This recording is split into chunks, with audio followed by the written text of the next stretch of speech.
আমাদের যে বুখা মিছিল ছিল এটি বিএনপির মহাসচিব মির্জা ফখরুল ইসলাম আলমগীর সাহেবের সাথে জরুরিভাবে উনি আহ্বান করাতে ওনার আহ্বানে সাড়া দিয়ে 12টা থেকে মিটিং আছে। ওই মিটিং শেষ করে জাস্ট 3টায় জাতীয় শহীদ মিনার থেকে আমাদের দলের সদস্য সচিব আজিজি সাহেবের নির্দেশ অনুযায়ী বিকেল 3টায় আমাদের বুখা মিছিলের শুরু হবে ইনশাআল্লাহ।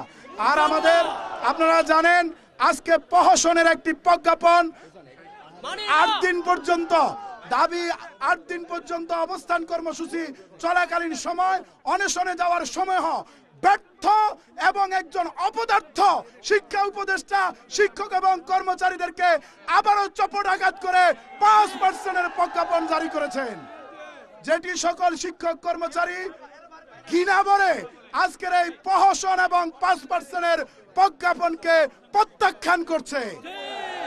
প্রিয় সহযোদ্ধাবৃন্দ,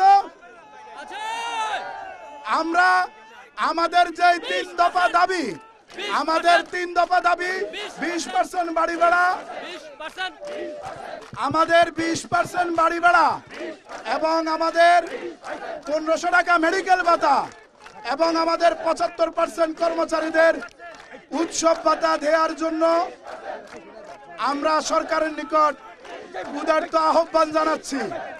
আমাদের 3 দফা দাবি 20% বাড়ি ভাড়া এবং 1500 টাকা মেডিকেল ভাতা এবং কর্মচারীদের উৎসব ভাতা 75% ভিত্তির প্রজ্ঞাপন অবিলম্বে কার্যকর করার জন্য আমরা জোর দাবি জানাচ্ছি।